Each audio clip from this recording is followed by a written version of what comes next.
With the news of 5 teams leaving the Mountain West Conference and joining the Pac-12 in 2026, thought it'd be fun to take a look at what this conference might look like in the future. So we're going to be taking over Colorado State for the next 5 years and seeing if we can win a national championship with them in the brand new Pac-12. Obviously, Colorado State hasn't necessarily been the most successful program in the last handful of years. They haven't won a bowl game since 2013 and have had a lot of losing seasons lately. So hopefully we can end up turning them around. But unfortunately, as a 1.5-star school, might be a little difficult off the bat. But looks like we have a couple guys that might be able to help us down the road. I mean, our quarterback right now is a sophomore. He's an 81 overall, so as long as he doesn't transfer out, hopefully we'll end up keeping him. We'll have someone good to kind of build on.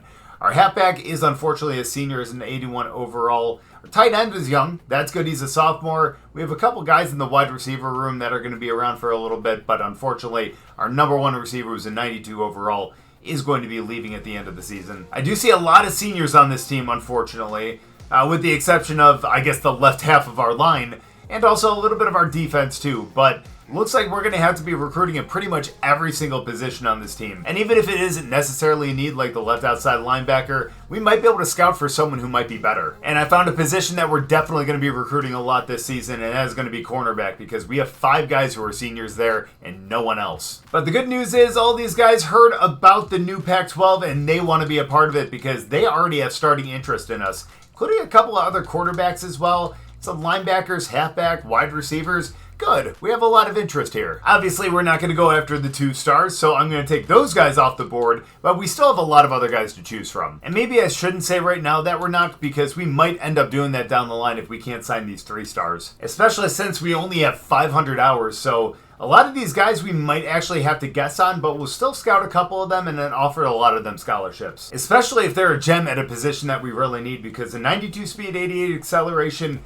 halfback who is a gem, I think he might be useful. And while he isn't a gem, I think Britton Haddad would actually be a really good backup for our current quarterback and probably one to actually take over the job when he's gone. But just a quick look at the conference, you see that we added the 5 schools, which were Boise State, Fresno State, Utah State, Colorado State, which was us, and San Diego State. We also added Cal because, first of all, they are in the Pacific, of course, but also because we wanted to really even out the conference and make sure that we had at least 8 teams. But what's going to be more difficult than taking down some of those teams as a 1.5-star school is landing some of these guys, because unfortunately we only have 400 hours to work with. So we're really going to try to get the guys that we really want, especially in the secondary here, because we need a lot of corners going forward. So we're going to put 50 on all of them and then distribute the rest of the 200 with either contact friends and family, or we can go DM player too. But we also need to make sure that we don't neglect other positions like left outside linebacker, because those are going to be a big need too. It'd be really nice to see if we can get a couple early signs, because that'd be able to free up some hours for some other guys.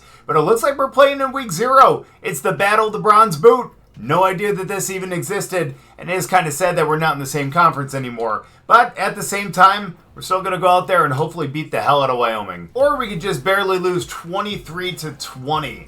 Unfortunately, our quarterback only had 164 with 2 touchdowns and an interception.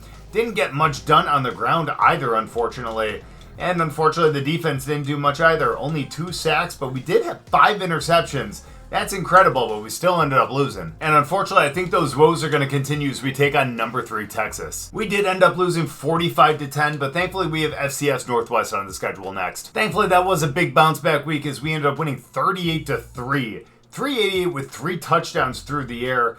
Again, not much on the ground, unfortunately, but we had 2 receivers go over 100 yards with at least a touchdown. And thankfully, again, our defense held it down. We had 4.5 sacks from one guy, from Kershke.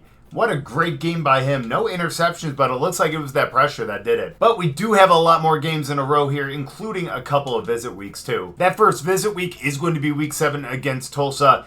But now we're going to have to send through the Rocky Mountain Showdown, Colorado versus Colorado State. And as expected, we got taken down 39-21. But now we get a chance to face UTEP at home. At least they're 1-2, so maybe we have a chance. And this is extremely shocking. We already have a commit. We have Cameron Ward, cornerback from Texas, 3-star too. And also another corner, Jamerson Hand. So hey, we got a lot of hours freed up now. And as evidenced by the 2 guys that committed, we did end up winning 27-14. But now we got to take down Pac-12 team, yet non-Pac-12 team California, who is 4-1. Let's see if we can push ourselves to 500. I'm hoping we did, because we got the halfback to commit, as well as another cornerback. So hey, And another, which means now we can focus on a lot of other positions. And what a shocker, we beat them 34-29. And halfway through the season, we're looking the way that a 500 team should be. Not bad in the yardage, 1660, but 14 touchdowns and 10 interceptions.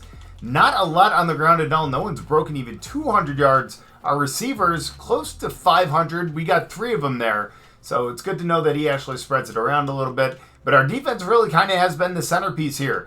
A lot of sacks, good TFLs, and we already have 6 interceptions on the season, but we had 5 in that one game. But who's to say that we can't do that against Oregon State as well? They've only played 4 games, we played 6. Obviously, we played a lot in a row since week 0. But let's hope that we're not too gassed for this one. And with our left end getting 2 sacks and a TFL, I have a feeling that we did win this one. And we did pretty handily too, 36-23. Good to know that the offense picked it up a bit. No mistakes in this one from our quarterback. Not a lot on the ground again, but Winfield with 2 touchdowns and over 100 yards. And again, our defense getting some pretty good pressure. 5 sacks on the day as well as an interception. But we are finally hopping into our first game. We have a couple guys who we really want to be able to get to commit here who are going to be here this week against Tulsa. They are 4-2 right now, 1-1 in their conference. They are 76 overall, so we actually have a little bit of an overall advantage over them. So let's see if we can go out there and end up winning. But after a good night's sleep and a haircut, we're ready to get some more recruits. But unfortunately, we are finding ourselves down here in the first half as we got to try to end up scoring here before the end of the first half as we can't even hit our star receiver. But if we are a little cold, I think it's time to go for a screen that should be able to produce some pretty good yards as we can't get the block. Which now puts us at a 3rd and 9. Not the spot that we want to be in, but we do hit our drag, and that is enough for a first down. The fact that he had to step on him was just, honestly, the best thing that we could possibly ask for. Thankfully, we're going to scramble out, going to try to spin, and we get up to almost midfield. But we just got to keep working it. The clock is continuing to go as we unfortunately throw that away. Thought we had someone open. Unfortunately, we just not hit him. But thankfully, we get the drag again. How did that get picked? I have to admit, that was an incredible interception, or whatever the hell that was. But thankfully, we will at least get the first down if you would catch it. But with us being in the spot that we're in, I think that we are going to have to go for it. Yes, 3 would be nice and put us within 4, but no, I feel like we can pick this up right here as he will be wide open. He might even have a touchdown. Tries to spin, but we get to the 4. And now we got a real chance to tie it up right here as we try to go right up the middle, and we get right in the end zone. We got a tie game. That actually leaves us at midfield, and I feel pretty good with where we're at right now until I saw that guy in the flat. I don't know how I missed him, but unfortunately I did. But we had a touchdown if we could have got the ball out. So instead of continuing to play for the win, we're playing for a first down right here. As thankfully, we will get the in route, and we got ourselves a first. And at this point, since a field goal is going to give us the win, I think we're going to put it on the ground. I should have wasted a little bit of clock here, but we'll make sure to chew clock going forward as we get a really good hole, but we could not hit it. So unfortunately, we ended up getting a delay of game because the game clock and the play clock pretty much ended at the same exact time. So that is extremely unfortunate. That's my bad. I should have been smarter about that. And now we got to continue to chew clock now. Let's go. Let's get a good rush right here as we just can't. So 3rd and 9. We just want to get some yards here, and we want to make it a little bit easier of the field goal. But if we could get a first, that would be even better. We do have a lineman that did end up getting injured, but we're going to be okay. We're going to get some really good blocks here. At the very least, we're going to be able to keep it in a spot where we can end up winning this game. Let's go 2nd and 9. We're going to go for the fake jet, and let's go right up the middle, and we actually have it centered too. I only say that because if we have to kick the field goal here, then at least we'll be centered up, and we have it 4th and inches. Are you kidding? We should really just take our 3, but I'm gonna go right up the middle with this one, and thankfully we end up fumbling it, and we are not gonna end up getting it. Should we have taken our 3? Absolutely. Should I have run it with someone else besides our quarterback? You bet. But you know what I didn't do? What I was supposed to. So Tulsa ended up scoring first in overtime, and now we got to match them with the score. And honestly, if we do find a way to get in the end zone here, I think that we might actually go for 2. Look, I already screwed this game up. Why not screw it up just a little bit more as we unfortunately run into a wall? But we can still pick up a first down right here. We just got to figure out who's going to get it, and there we go. We got Morrow. And unfortunately with these guys right now, short passes might actually be the key.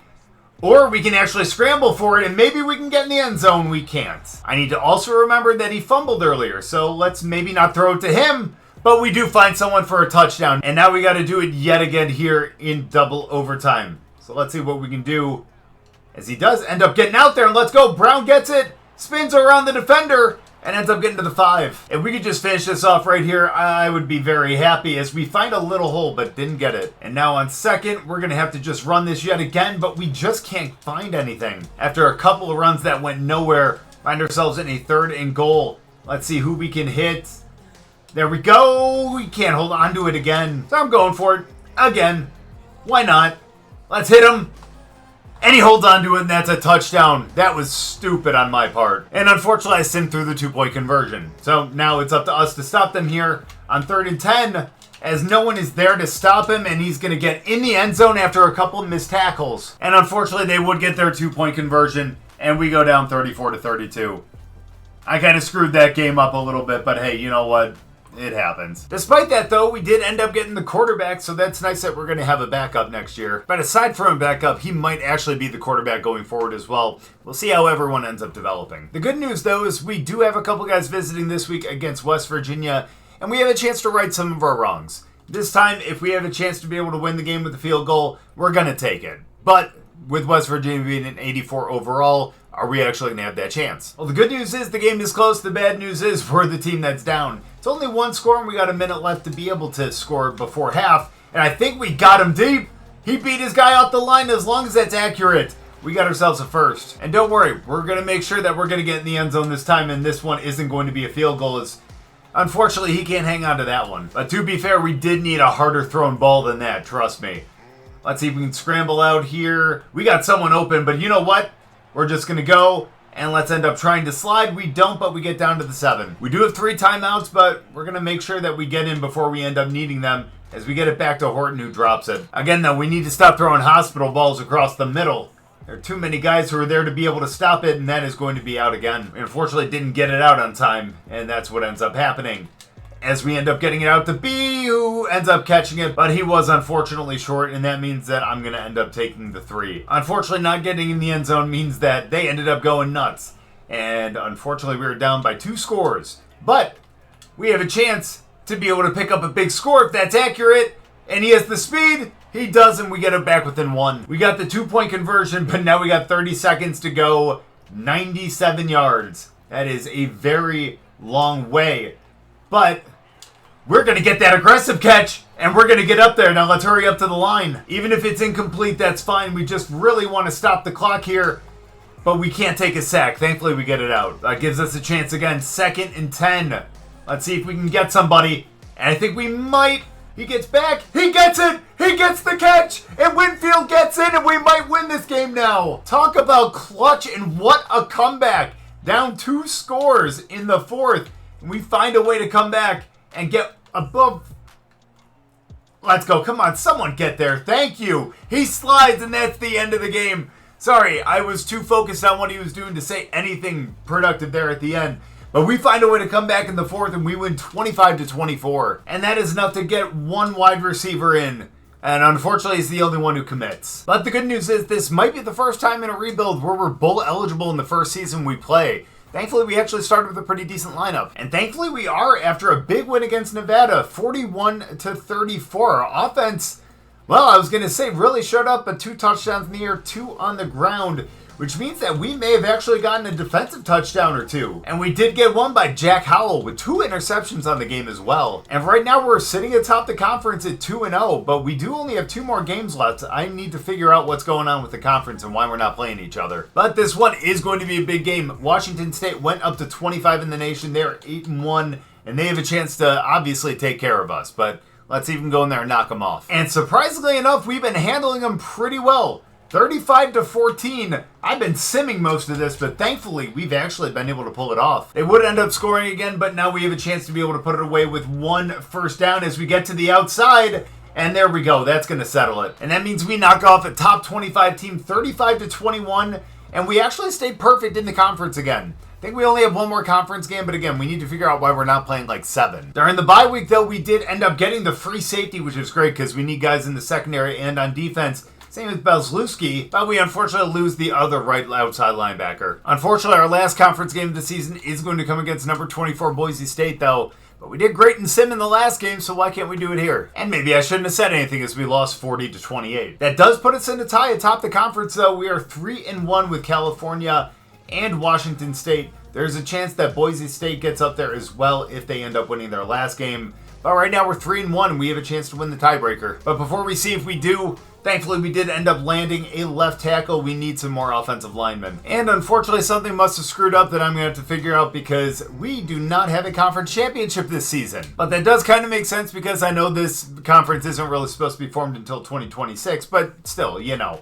But it looks like we're taking on Sam Houston and New Orleans Bowl this season. The good news, though, is we can actually start to take a look at some of the guys that we ended up getting and their depth traits, as Belzlewski is actually going to be a star right off the bat. It's great to see a couple of impact. We have a star on this elusive back, as well as the quarterback that we ended up getting. He is going to be a star, and then a couple extra impacts and a star as a left tackle. That is great to see. But let's see if we can end up picking up a bowl win here in our first season, taking on Sam Houston. But thankfully, we've been in control of this game this entire time. 35-12 right now with 2 minutes left, and a 4th down as we try to get in.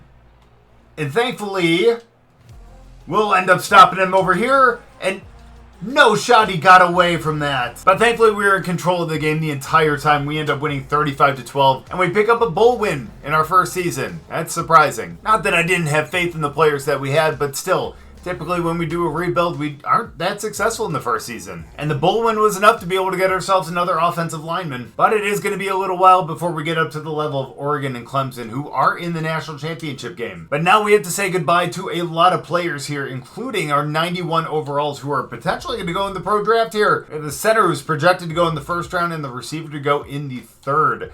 We do have a lot of guys who are in the 80s who are going away, so maybe this next year might be a down year. Good news is no one wants to leave due to transferring, so that's good news. And just as they projected, 1st and 3rd round. The good news is that is going to up our pro potential, which means we might get some interest in some other guys here in the transfer portal, like a couple of 4-stars. And thankfully, some of the battles that we ended up having coming into the offseason are getting closer, as we got the corner, the quarterback as well, so another good backup. And when all was said and done, we only missed out on 2 prospects. Unfortunately, one was this right tackle, who thankfully only ended up being a normal development, and also this 2-star free safety as well, who is normal too. But thankfully, some of the guys we got were impact and star, including 2 on this D tackle, the wide receiver as well, and then impact on this other quarterback too. So again, we're going to have some really good competition for quarterback in the coming years. Just a little moving around, we do have Haddad, who did come in as a quarterback, and he is going to be a 72 overall to start. And the other quarterback we end up getting is going to be a 72 to start as well. And lastly, we have Brahms, who is a 72 overall fullback, but honestly, it looks like he's going to be better as a tight end. We could always end up putting him over at right outside linebacker, but honestly,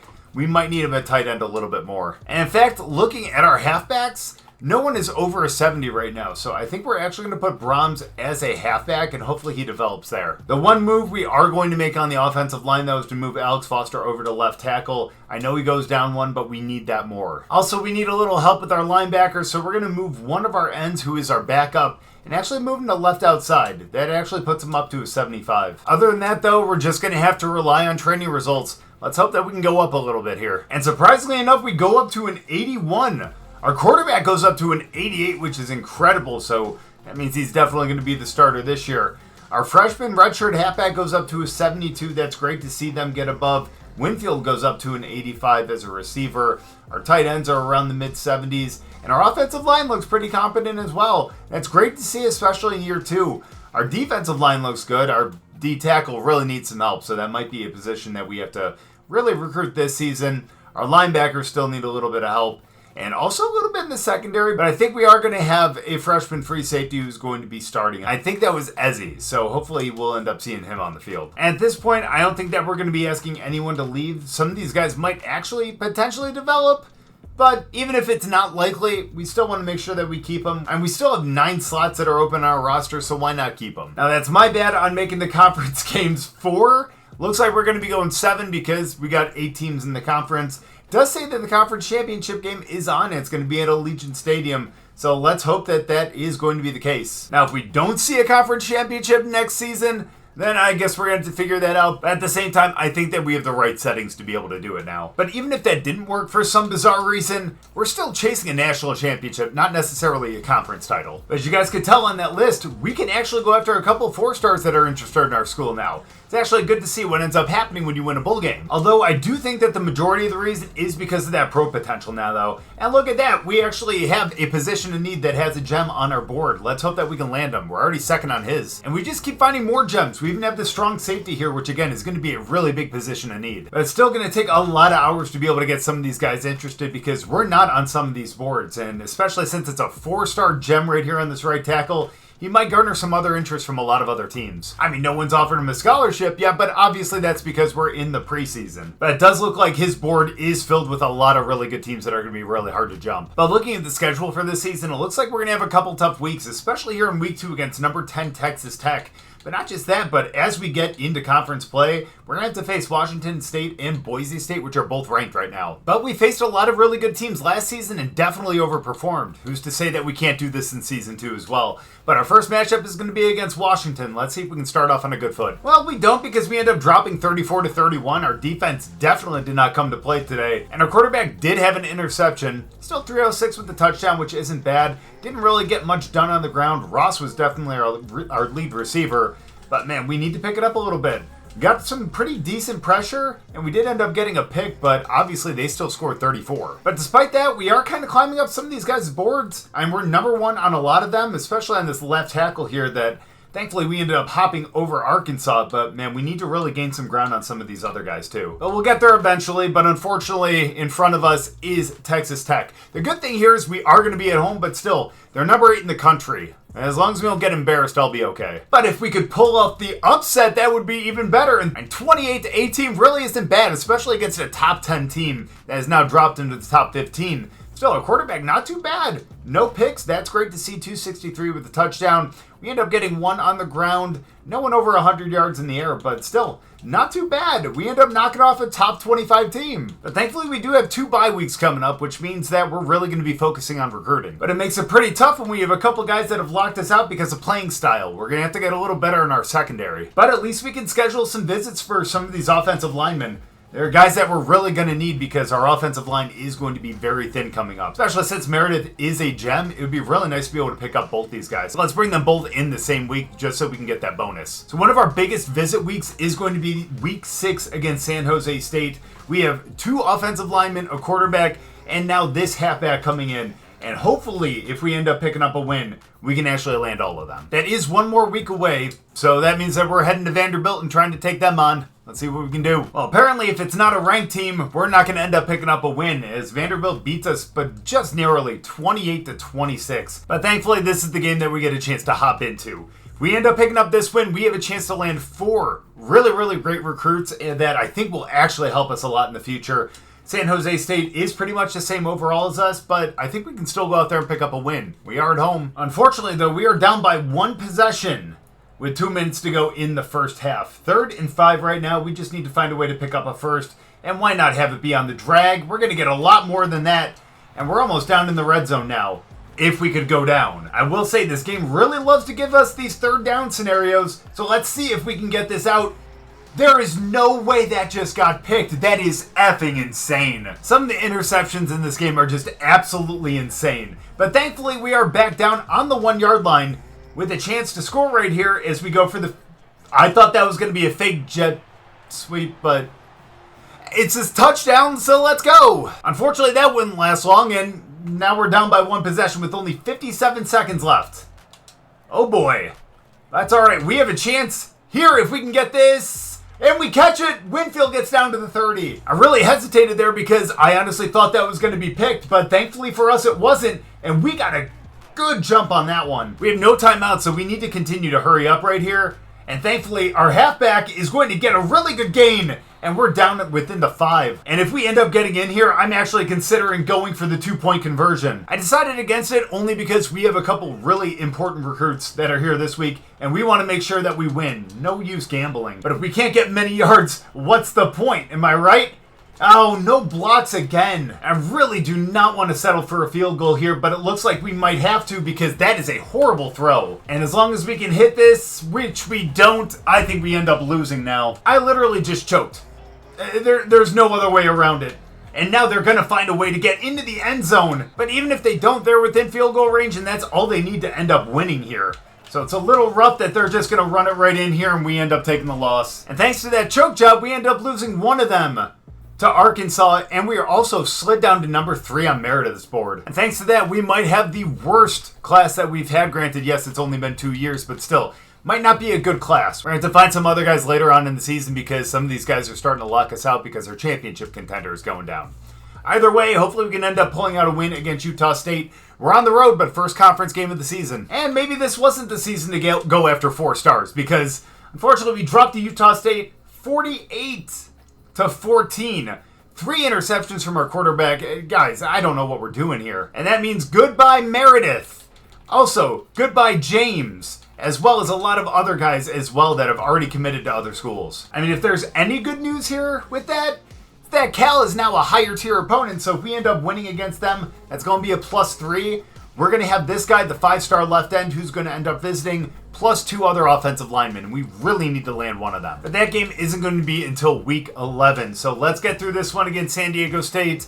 They're just as bad as we are this season. Why can't we win? And what a way to come back. 38-28 against San Diego State. Again, I know they weren't necessarily a higher tier opponent, but at least we pick up a win finally. Can we do the same thing against Fresno State? And I'm hoping we did because we finally landed our first recruit of the season. It is a quarterback, so not necessarily a very pertinent need right now, but at least we got someone to sign. And thankfully we did, 42-35. Unfortunately, we did end up losing a lot of those offensive linemen that we really wanted. It's really unfortunate that we just couldn't get it done. And despite the fact that we crawled back to 3-4, man, this recruiting is just such a mess. Who would have thought everyone wanted to be on a championship contender team? Sorry, too sarcastic?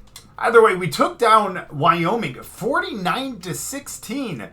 We only had 2 touchdowns in the air. We had 5 on the ground. Our quarterback decided to end up scrambling. Who knew he could actually do that? Didn't really do it when we were playing.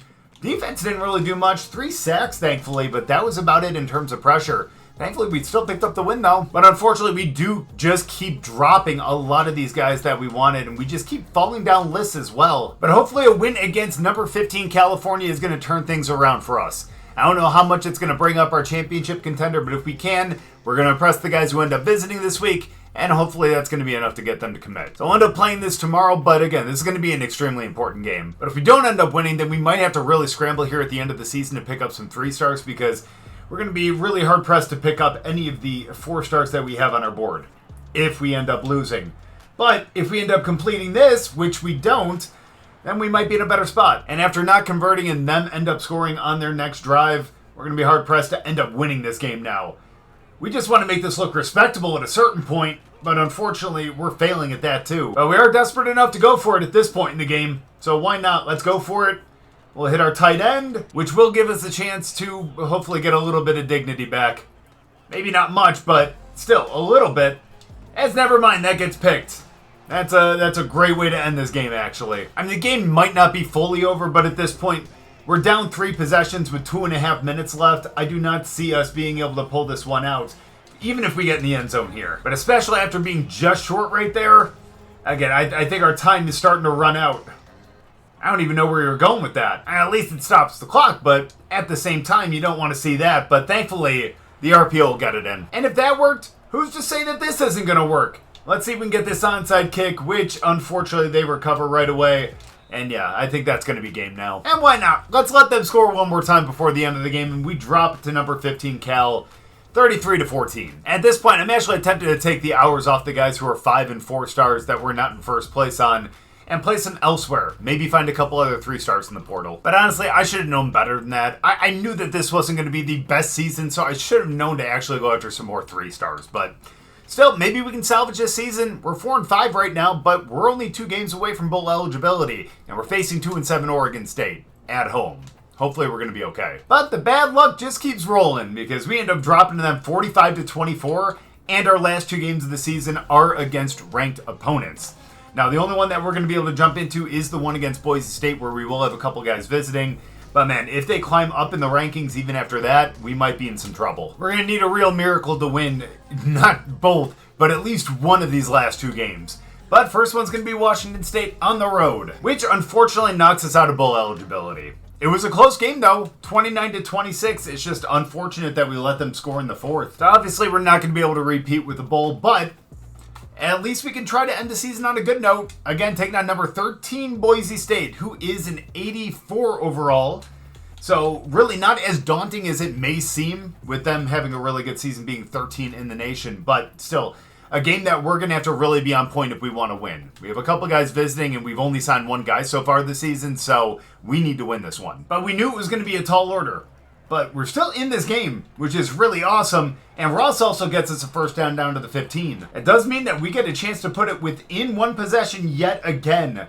We're just going to have to find a way to do so, and I think we're going to have to throw that out. We have plenty of time. We just need to find a way to get into the end zone, which should be possible, especially with good blocks right here.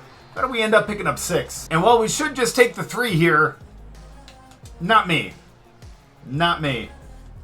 And thankfully it ends up paying off as Williams gets in the end zone. That's good. That puts it within 4. Or at least I thought it was going to be. Unfortunately, we missed the extra point. And now we got to find a way to pick up this first down right here, as we do on their side of the field. We would end up picking up the score, and now we're up by 3, thankfully. And they're on a 3rd and 23 as we need to find a way to get in here and stop them. They complete it, but at least it's a 4th and 2. But tying up the game is one of the last things that we wanted to see. They are pressing our receivers, though, so maybe we can actually get a good release as we go deep, and we actually get Winfield. Does he have the speed to get around these guys? He does not. But at the very least, that is going to allow us to run some more clock here, just to give them so much less time on offense as we get a really good hole up the middle. If I'm being honest, part of me does not want to get in the end zone here, but at the same time, if it's given to us, we may as well take it.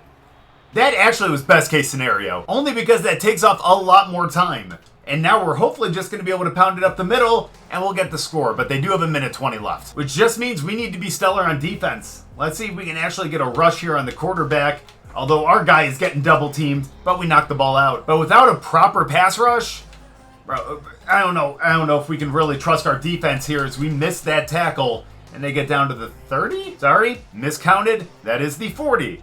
That's unfortunate. But thankfully, they need to get in the end zone if they want to have a chance at winning this, or even just tying it up.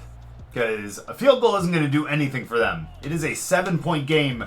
And come on, we need to get in there. But our defense just keeps letting them just march downfield, unfortunately.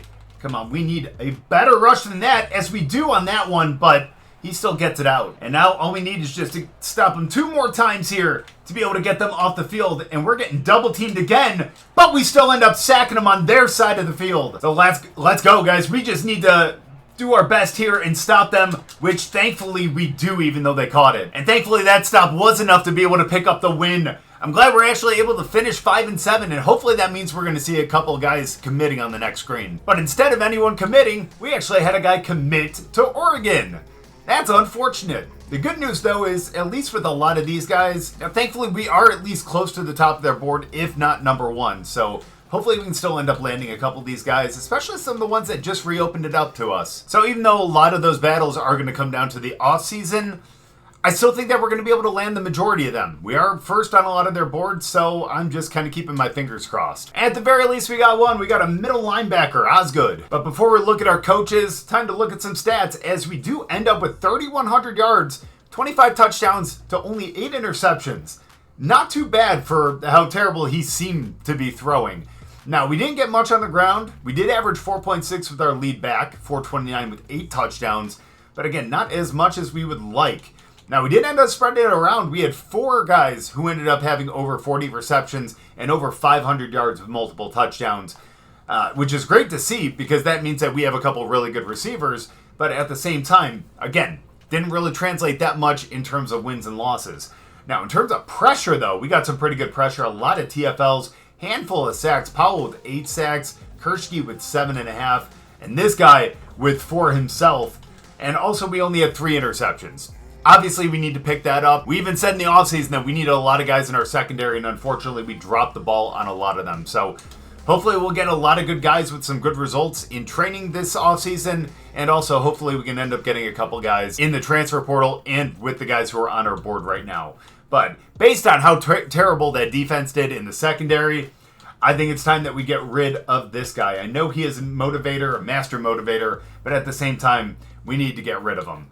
Now, our offensive coordinator, on the other hand, is a scheme guru, but at the same time, it doesn't look like he has a lot really invested in a lot of these, so I do not mind getting rid of him either. We're just going to start with a fresh new coaching staff next season. And thankfully, that off week actually landed us one of the 4 stars, and it was a strong safety as well, so hey, maybe we do get better this offseason. And even though they don't want to actually put the title of the game up here, looks like we finally did get a championship this season. And it looks like Cal got taken down by Fresno State 40-38. So while you have a handful of coaches here that have a lot of interest from other schools, we might actually go with Cade Cargile. Of course, no one's going after him, which actually might help us out a little bit. But also, he's an air raid, and that matches our offensive scheme. He has a lot in the motivator tab, so I'm really hoping that might help out in the offseason. And defensively, we're going to go after Ramon Fuentes here. Again, kind of the same type of tree that our offensive coordinator, or the one that we just offered the job to, has, but at the same time, he runs a 3-3-5 and matches our scheme. Now, will we actually get them? I don't know. We'll find out next week. And unfortunately, it doesn't look like there are a lot of guys that we're actually going to be able to look at with their dev traits right now. But for the 4-star, we do have elite development. That's great. He is going to really grow really quickly, and especially since he is in the secondary, we're going to need that. We do only have an impact on the middle linebacker, and we do have a star on the quarterback, which means we're going to have a couple different options in the coming years. But we definitely need to sign some more guys in those 4 weeks in the offseason. Thankfully, we're just coming off the transfers rebuild, which means that at least we have a little bit of experience with that. And thankfully, we did end up landing both of the coaches, which means that hopefully we're going to get some really good offseason boosts. But when all was said and done, Georgia ended up taking down Miami 41-29. Hopefully that'll be us pretty soon. But before we really hit the transfer portal really hard here and be able to try to land some of those other guys, let's take a look at everyone who is going to be leaving. Fortunately, we do have 4 guys who may end up transferring out, and especially since they're all on the defense, it's not making me pretty happy. At least only one of them is over an 80, but still, it's tough to end up losing them. We are losing a couple other guys to graduation as well, but thankfully not a huge class. Let's do our best to try to convince some of these guys to end up staying. It'd be really nice to get this junior to come back, which is great. That is the 81 overall. This is the only other guy that I really care about, 77 overall. Now, these other guys are going to be good too. A sophomore is a 73 overall, but that's going to be a really tough one to get. And this free safety is only a 67 overall, so even if they stay, I don't know if they're going to end up starting. Unfortunately, no one got drafted this season, which is unfortunate, but that is going to bring down the pro potential for a lot of these guys. But now it's time to see who we can end up landing. Unfortunately, there really aren't a lot of guys in the portal that we want to go after. We'll probably take a look at this right tackle, but it looks like most everyone else is really just a 2-star or 1-star. But again, that's what ends up happening when your championship contender goes down. And quite a bit too. So let's see if we can end up landing him, but I really want to land a lot of these other guys sooner rather than later. Thankfully, off-season recruiting went a little bit better than in-season recruiting, as we ended up getting 12 guys and still have this guy here who has not committed to anyone. Obviously, we put 35 hours on him, but nothing ended up happening. But the good news is, at least we can look at the dev traits, as we have impact on this free safety, a lot of normals and impacts for the most part, although we do have a star on generals, the center, as well as Rousseau, that is a right guard. So it looks like our offensive line should look pretty decent. Again, a lot of good variety here. Unfortunately, more normals than I wanted to see, but still not too bad. But now for position changes. We have 2 athletes. We'll have to look at some of the other positions as well, but it's nice to know that we have a couple guys that we're going to be able to place. And McCardle, who ended up coming in as a scrambler, obviously ain't going to be a QB for us. I think we're actually going to put him at tight end. I think that's where we're going to need him the most. And then Nick Chestnut, who came in as a receiving back, ain't going to be on offense. We're going to end up throwing him over on defense. And as a speed rusher, he would be a great linebacker, but I think we're going to start him at right end, have him go through off-season training next year, and then put him at left outside linebacker. Now, our halfbacks look a little pathetic. I am not going to lie. 72 overall is the best one. Is a little rough, but we have a lot of wide receivers. And as tempted as I am to take Jordan Ross, who's a 99 speed, and put him over at halfback, where he turns into an 81, I think instead we're going to keep him there, keep him as our main deep threat receiver, and then Caleb Goody here, who is a 91 speed, actually goes to an 80. much better than what we have right now, and that's only one off from the other guy who was a 99 speed. And just to improve the line a little bit, our backup left tackle is going to move over to right tackle, goes up +1, and ends up starting. Not just that, but Jake Griffin goes from a 73 right tackle to actually a 77 center. And our center right now is a 70 overall, so that's going to be the new starter, as you can see right here. Now, our defensive line on the ends actually has an overabundance of talent here. So I think that we're going to have to move some of them to either D-tackle or the linebackers, because these guys are really struggling a little bit. So Gatkoff, who was actually a really great end for us last season, had a lot of sacks. I think he might be a little bit better if we move him to linebacker, and that is going to be a big improvement for them too. And then Augers, who's our backup right end, ends up going up to an 80 overall for the right outside linebacker. And since that actually changed his tendency, he went down a little bit. So he's actually going to be a better middle linebacker. And again, we can always improve there too. He would end up starting, and not just that, but Owen Long, who is a 74 overall left outside linebacker, is an 85 right outside linebacker, as a speed rusher, of course. So thankfully he keeps that tendency, and now we have a much better linebacking crew. But despite them getting better, the one group that I really need to improve was the secondary. So, moment of truth, training results, how do we look? We're an 85 overall with an 86 overall defense, huh? Good to see our sophomore and our redshirt freshman actually going up to a 78. That means that once our quarterback ends up leaving at the end of the season, we're going to have someone to replace him. Also, our halfback goes up to an 82. We even have a sophomore that is an 81, so he'll be able to get in there quite a bit. Still got that 99 receiver. Our best one, Winfield, is up to an 89. Tight end up to a 79. Our offensive line looks pretty decent, minus the right side and our center. Our defensive line looks absolutely incredible. A lot in the high 80s. Of course, our D-tackle didn't really improve too much. Our linebackers look good. They're in the 80s. We have a corner who's in the 80s as well, as he takes a jump along with Vincent up to a 77, and Gardner is a 79. So, again, our secondary doesn't look incredible, but it looks like it's going to improve from last year. And honestly, improvement is all you can really ask for. As long as we improve for the next couple of years too, hopefully we'll be able to win a championship by the end of year 5. Now, even though there are a couple guys here that I think we could potentially cut, there's really no use. We have 7 open spots, and I don't think it's really going to change our overall that much. Well, here's your 2026 Colorado State Rams, as it looks like Fowler Nicolosi is still going to be our starting quarterback for his last season. Hopefully one of these two guys takes a jump over the other, so we know who we're going to start next season. But then again, we got Goody, who is going to be in his last season as well as an 82. Browns is going to be his backup, which is going to be nice, especially as an 81 overall. Got a really great receiving crew and pretty decent tight ends. Again, that offensive line looks pretty decent, minus the right side of the line. Although it looks like they did get a little jump up there as well. Now on defense, it looks like our ends and our linebackers are probably going to be the best players on that side of the ball, because they're all in the mid to upper 80s. I know the middle linebackers like low 80s, but still at the same time, they're going to be the main focal point of this defense. Our corners did jump up a little bit, but again, with safeties that are in the high 70s, it still might be a down year for us. But now it's time to look at the recruiting. As you can see, a lot less 4 and 5 stars this year as we had last season, because we did have that higher championship contender because we won the bowl game. But still, we have a couple guys that are 4 stars on the board, and we're going to still try to go after them. Now, we might not put as much emphasis on them as we did last season, but still, we'll put them on the board. But I'm just hoping that we have an easier time this season than we did last season, because only getting 3 guys during the regular season is rough. It's thankfully this guy, this 4-star, is a gem. He does have us 4th on his list, but are we going to be able to land him this year? Whether we do or don't, though, we have actually found ourselves 8 potential gems here, so hopefully we can land at least 2 or 3 of them. But looking at our schedule this season, I think we're going to have an easier time than last season. It looks like we only have 2 top 25 teams, and they're 2 of the ones that we faced last season in Cal and Washington State. But just because some of those teams aren't ranked doesn't mean that they're not going to be tough matchups. Like this one against Texas Tech on the road, where we got absolutely demolished 38-10. What in the hell happened?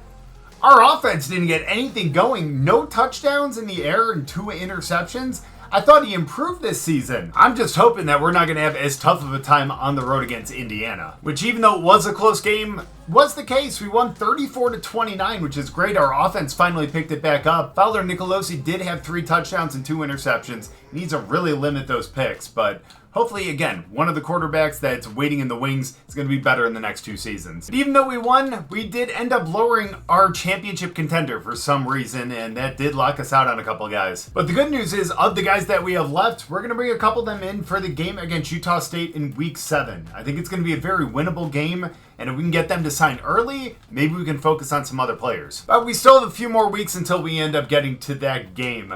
Now, hopefully at that point, we're actually going to be with a winning record, but we'll definitely see. But after dropping the Navy 28-14, I'm not extremely hopeful anymore. But last game before we end up getting into conference play, I believe. So let's see if we can take down Vandy. And look at that, already our first commit. The D tackle candidate. We also get a left tackle, Ahmad. That's great that we're really bolstering that. And a wide receiver. That's a great start to the season. Plus, we took down Vandy 20-17. Maybe not an overpowering win, but we're back to 500. Now, aside from the Utah State game, we might have 3 more games to play depending on how many guys we're going to get to visit and when they're going to visit.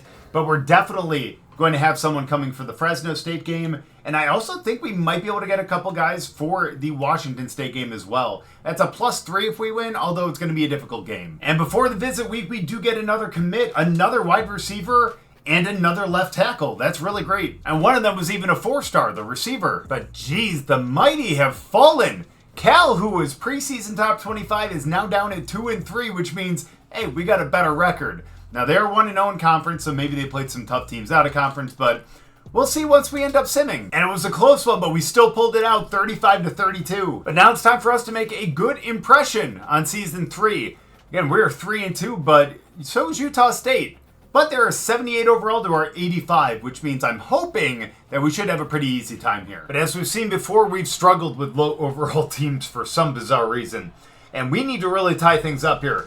24 seconds down on the 7-yard line, 1st and goal, and I think we got ourselves a touchdown. But things have not gotten better, and with 4:40 left, 3rd and 4, we are down by 2 possessions, but unfortunately we couldn't convert, and now on 4th and 4, we're going to go for it. Why not? And let's see if we can get him deep. Let's go! Let's go! That's a great throw! And we got ourselves a touchdown. We're back in this. And after a turnover by the defense, we got the ball back with 3.5 left. We got a chance to not just go up here, but also potentially seal the game if we can hold on to it. Once we get into field goal range, I think we'll start to milk the clock a little bit more. But that's once we get into field goal range like we do right there. And that does mean that we're going to put the ball on the ground. Keep that clock going. And if we can get some good yardage like we do right here, we're going to be even better off. But we're going to go with one more play before the 2-minute warning. And that's just going to be a draw right up the middle.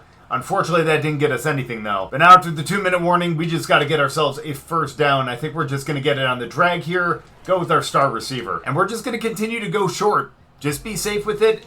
And again, make sure to milk the clock as well as we get it out on the drag. But Brown drops it. That is literally the opposite of what we wanted to happen, which is why we probably should have run for it on that one, but we didn't. And now we're going to get some more yardage here with Winfield, who can't hold on to it either. So maybe I shouldn't have talked so loud about our strategy, but 3rd and 10. Come on, let's get it right here as we are on the out. And you hold on to it. Let's go. That was such a clutch catch, but unfortunately it did stop the clock. And I think we're going to have to get into the end zone here and just take our points. So that means it's up to the defense to stop them. A field goal ain't going to do them any good, so they need to get into the end zone. 1:20 left. Let's see if we can get in there. And unfortunately, they find a receiver across the middle. We can't be having that. Again, we needed our secondary to be a lot better this season, and unfortunately, doesn't seem like they are, as they end up getting that too. Not a great showing, especially by me, but we're going to try to get in there, and unfortunately we don't, and barely even stop him. He gets the 1st down too. It's not great, and they're just marching downfield. They're kind of taking their time a little bit now. Remember, we got 3 timeouts, so if we have to. But obviously that's the backup plan to actually stopping them right here. 2nd and 10. Glad that was an incomplete pass. We get around him. And unfortunately, let's go, it knocks him out. Or he knocks it out. Sorry. I'm a little tongue-tied right now. 3rd and 10. We need a big stop right here. We know they're going for it on 4th down. And they're going to have to go for it with 19 yards to the sticks. So come on, guys. Let's do this. Big stop right here. Don't let anyone get behind you. 4th and 19. You can't let this up. Let's go. That's it. Davis gets it, and that is going to be game. Let's go. That game should not have been that close. I feel like we're a much better team than that. But hey, a win is a win. And staying undefeated is even better. And apparently Gaskin completely agrees. The 4-star receiver, along with Kiki, a 3-star receiver as well. But now we have a lot of games to sim because we're not getting into another game until we end up facing Washington State in a handful of weeks. So let's see if we can take down Fresno State and stay undefeated in conference. Well, I'm hoping this is a good sign because we did finally sign a tight end, Pickering. And the defense really held it down against Fresno State. We won 21-10. But now we're on the road against San Diego State.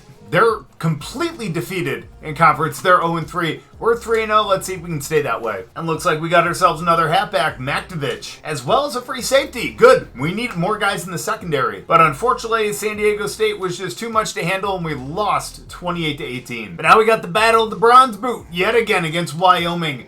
They're 2-6. Come on, this should be pretty easy. At least make us bowl eligible here. And we did end up getting an offensive lineman, Jarek Byler, as well as a center, Ty Proctor. And thankfully that did make us bowl eligible as we took them down 35-17. But if we still want to have a chance to be in the conference championship, we need to take down Oregon State this week, as well as taking down Washington State next week. So come on, we're relying on Sim on this one. Can we please be 7-3? And thankfully we are after a very narrow win, 38-35 against Oregon State. But now we have probably the most important game of the season, and we're hopping into it. We got a couple guys visiting that we really want to lock up. So let's go out against number 22 Washington State, which has a lower overall than us. And let's see if we can take it to them and potentially get to the conference championship, as long as we can beat Boise State in the next week.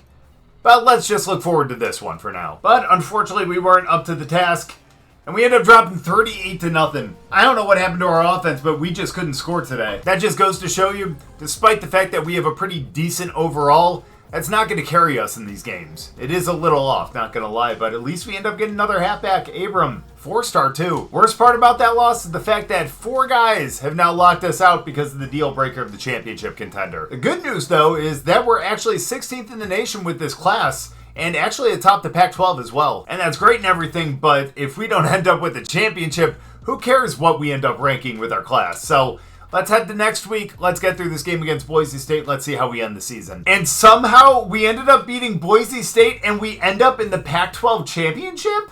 How? I mean, it was a close game, 41-38. And it looks like it was that tiebreaker with Boise State. Let's go. So it looks like we have a chance for a conference championship. But we really need some revenge against Washington State. And I didn't even realize, because of all that too, we ended up losing this wide receiver. He ended up decommitting and ended up going somewhere else. A 4-star gem too. But let's use that as fuel to be able to take down Washington State. We're on their turf this time, but this one's for the championship. Let's go out there and actually play like we want to be there this time. And sorry, I forgot, this is actually played at Allegiant Stadium, so not on their turf, but still they're the home team. And they're playing like it too. 14-3 right now. We need to pick up this 3rd down. Otherwise, we're off the field as we can't even get the ball out. The good news is this would make it 1 possession, and we are in the 3rd still. So we may as well take the points while we can get them, and we get it right through the uprights. And a quick turnover gives us the ball in the red zone. 1st and 10. Let's see if we can run our way in. Can we get some good blocks? That was a great block, but we couldn't take much advantage of it. But still, 4 yards is not bad, especially when we're down here in the red zone. And thankfully, we end up hitting Warren down to the 1. And now it's just time to pound the ball in. Let's go right here. 1st and goal. And unfortunately, oh, he plows his way in. I thought he was going to get taken down for a loss, I swear. Unfortunately, we weren't able to get the 2-point conversion, but 4th and inches, we have a chance to be able to keep this drive going. We are down. There we go. That's a great catch, and we got the 1st down short. That will allow us to keep control, where a field goal actually wins us this game. And honestly, that might be the best case scenario, but Brown gets around, and we got ourselves a touchdown here. That's great and everything, but now they got 3 minutes to score too, and it's a 5-point game. And thankfully, we knocked the ball out. Our starting defensive tackle just got knocked out to injury, unfortunately. And now we got a backup in who is getting double teamed. And that is a great throw by them in a 1st down. One good play followed up by a bad one. So let's see if we can get around this time. Get over there, but he still catches it. Come on, it's time to nut up right here. The good thing, though, is if for some reason they do end up scoring, which they may end up doing, then we got plenty of time to be able to score and respond. But let's go 1st and 10. Ooh, the play action, huh? Thankfully, we get through and we knock him down. You just got to do that again. 2nd and 10. Get over there and try to knock him down, please. It'd be even better if you could step in front of that ball and pick it off, but who am I? Who am I? And apparently someone who allowed a touchdown. Somehow something happened on the kickoff, and now we're down by 8? That's not great. Now we need a score and a 2-point conversion to be able to end up tying the game. Can we get it up to him? No, not far enough. I really hope one of our other quarterbacks develops into a strong arm quarterback, because holy cow, man, this is rough. And that ends up getting picked off, and I think that's going to be the end of the game. I don't know where the hell I was looking on that one. But at least we made this game a little more respectable, but we had the game in our hands and we just let it go. And don't get me wrong, I'm happy that we made it to the conference championship. I'm hoping we're going to be able to make it there the next 2 seasons as well. But man, we only got 2 seasons left to get a natty. Hopefully Brett Breeze is one of the guys that's actually going to take us there. Right outside linebacker, 3-star commits. We also got another quarterback who's going to end up backing up the other guys, and another halfback as well. And it looks like we're going to be taking on South Alabama in the Armed Forces Bowl. But before we end up winning, hopefully another bowl game, let's take a look at some of these depth traits. Unfortunately, we did end up losing this 5-star, which is a little rough, but he did have elite development. That is terrible. And we do have normal on Brett Breeze and a lot of other normals as well. We did end up losing the one impact that we ended up seeing. We got a star at tight end, which is great, and D-tackle. A couple other impacts. A star at wide receiver. But I don't see anyone who's... Never mind. We got an elite receiving back. But let's see if we can end up winning that second bowl game.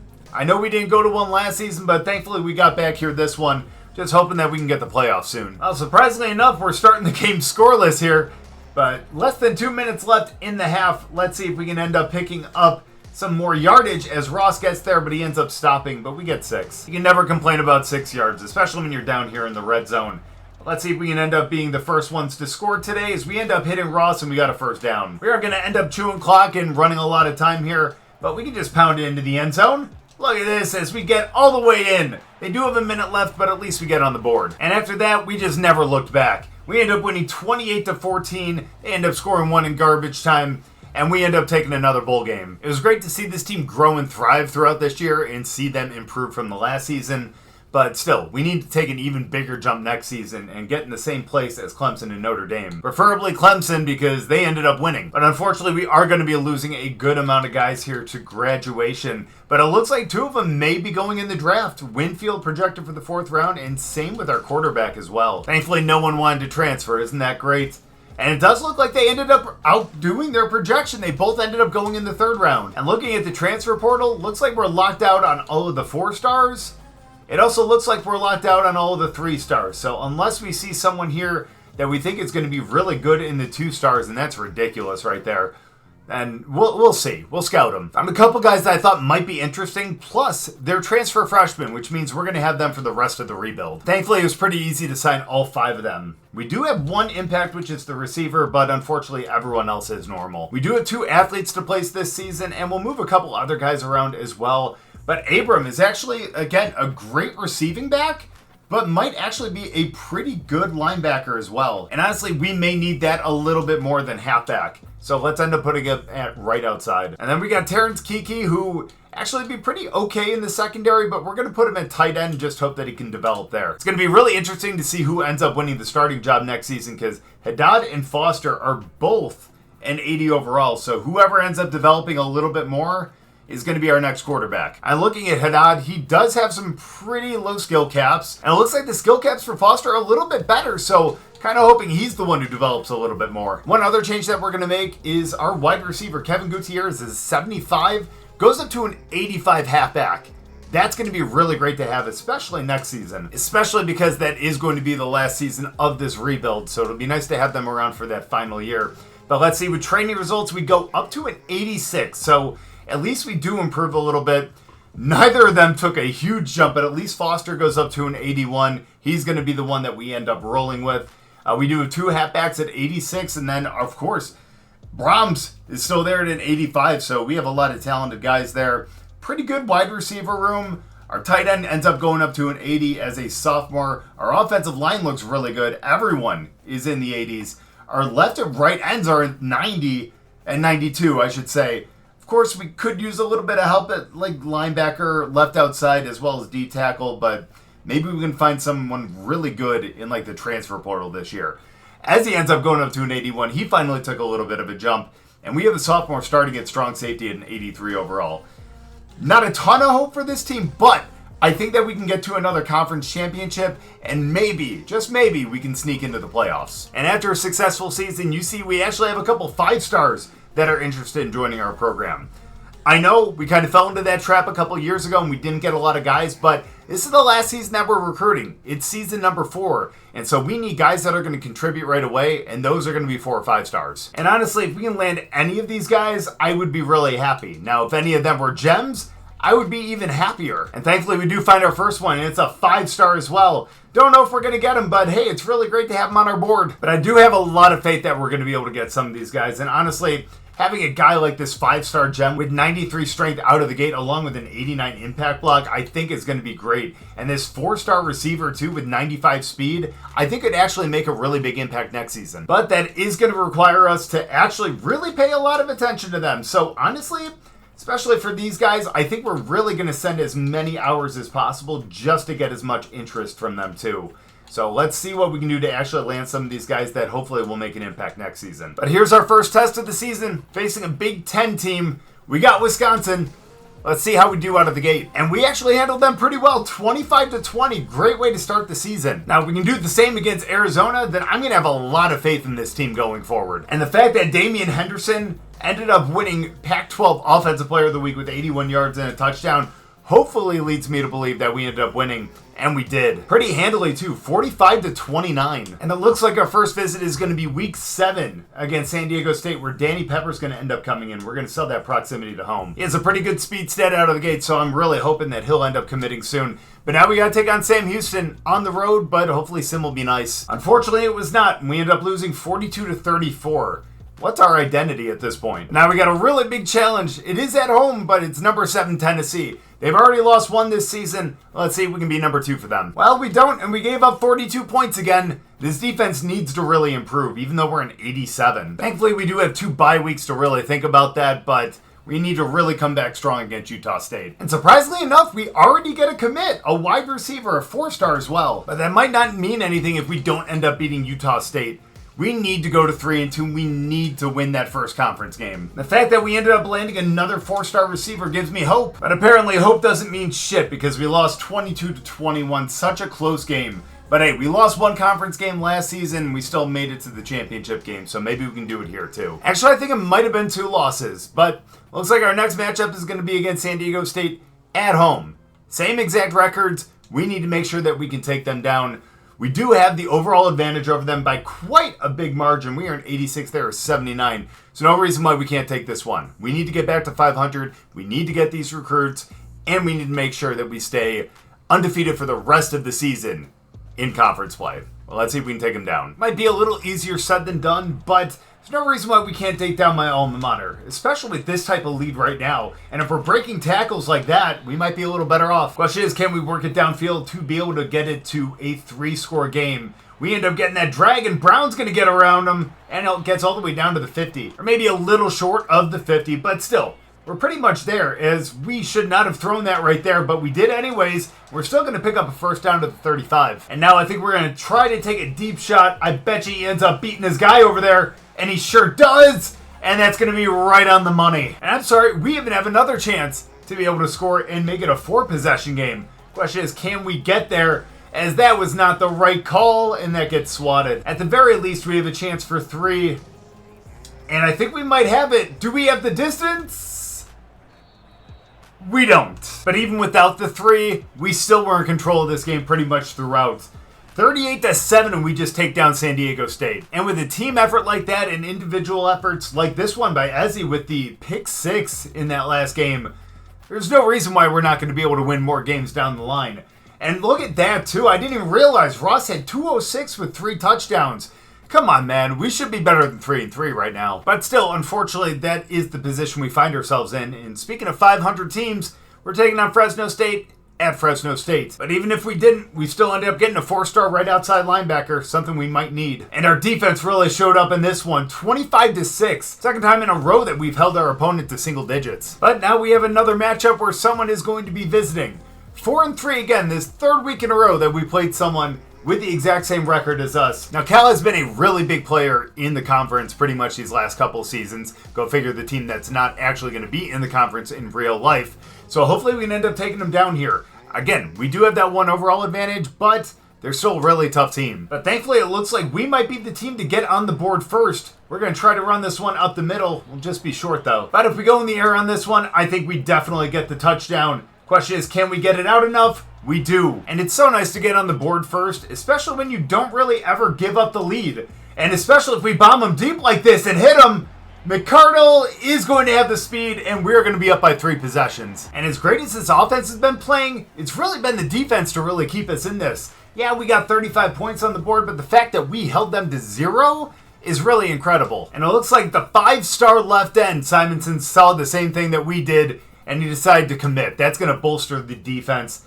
next season. Plus, we also get another 4-star right tackle as well. But now we have a few weeks where we're not going to be hopping into games. We only have one more where we're going to have guys visiting, and that is going to be week 13, which means we're going to have to sim through the Battle of the Bronze Boot yet again. And thankfully, we take it yet again, 38-14. It's nice to see both sides of the ball are playing well right now. But here comes a big challenge, especially in sim. Thankfully, we are at home, but Oregon State is 7-2 and 3-1 in conference. If we end up beating them, we have a good shot of getting into the conference championship game.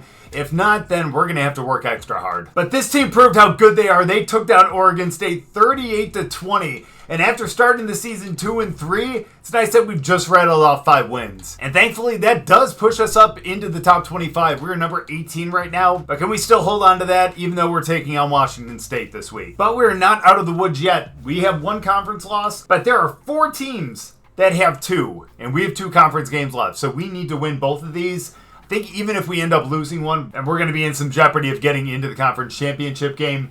But let's just go out there and do what we can. We have to sit through this one against Washington State, who I think was ranked in the preseason. And speaking of ranked, look at that. We're up to number 18. Can we stay there, though? Either way, we do get another offensive lineman. Dustin Casey ends up signing. But unfortunately, we do not. We dropped to Washington State 34-19. And we're also now potentially not going to get into the conference championship. The good news is we're still atop the board because we have beat California and Oregon State. But at the same time, I do not want to see what the potential tiebreaker could be. So we need to go into this game against Boise State, last game of the season, last chance to punch our ticket to the conference championship game, and we need to pick up a big win here. We're definitely not going to make it to the playoffs, but at the same time, we're getting a little bit better, and I think this team is really improving. But let's go into this game. Obviously, it's going to be at home. Let's take down Boise State, even though they're the same overall as us, and let's end their hopes of potentially getting into a bowl game. Well, so much for that overall difference, huh? We are up 35-0 and make that 42. And there's a reason why they were 5-6 coming into this game. We took them down 49-0, and now I want to know how we lost that Washington State game. And we may end the season with only 8 recruits. Obviously, the only ones that I think are going to make an immediate impact. But that actually puts us at number 24 in the nation. That's going to slip down with more recruiting for the rest of the season and in the offseason. But at the same time, not bad for only 8 guys. I knew something bad was going to happen if we ended up losing that game to Washington State because they went up to number 19 in the nation. And they're taking on Cal. It should be us. Unfortunately, it wasn't, but hey, at least we got some award this year. Best defensive player went to Jack Moran, who had 8 TFLs and 18 sacks. And best defensive end, too. I can see why our team was actually shutting other teams out. Holy shit, and he won the Lombardi as well. That's crazy. And what's his reward? Getting to play in the Idaho Potato Bowl. That's great. I'm hoping next year it's going to be, other foods like sugar or orange or things like that, but we'll definitely see. Now, just quickly, let's look at the dev traits of the guys that we're bringing in. Unfortunately, only impact on a lot of them. We do have a star on a right tackle. That's great to see. as well as a wide receiver, but unfortunately no elites. But at the very least, at least we got some guys that might be able to play next season if, they come in as a good overall. I don't know. We'll see, though. But we're taking on James Madison. We should end up just rolling these guys. At 78 overall, we took down better teams than this during the season, but can we do it in a bowl game? I would venture to say yes, but looks like we're having a hard time. Down by 4 near the end of the third quarter. And we need to find a way to get into the end zone and get a little closer. But for some reason, they keep holding us to third downs, and we need to find a way to end up getting the first, and thankfully we do on that one. And this is how we end up getting the lead yet again, as we end up getting it out to our tight end, and we thankfully get in. Next time we get in, it is going to be an onside kick. 51 seconds, we need to recover this. A couple guys ran past it, but thankfully we get possession. Now, unfortunately, they do have all 3 timeouts, so we're going to have to really find a way to pick up a first down. One should seal it as long as we end up getting a good gain on it, and we do end up getting 5. But we're going to need more than that if we want to seal this game. So let's go get good blocks, and we get a little bit closer. And we probably shouldn't pass for it, but we're going to. And we're going to get a touchdown as well because Ross is just too damn fast, baby. And that seals the game. Get out of here. We almost lost this one, but thankfully we seal it on that. And there wasn't a damn thing they could do after that. 31-21. And thankfully, we sneak out of here with a bowl win. It might not be the most impressive bowl win, but it was still a bowl win.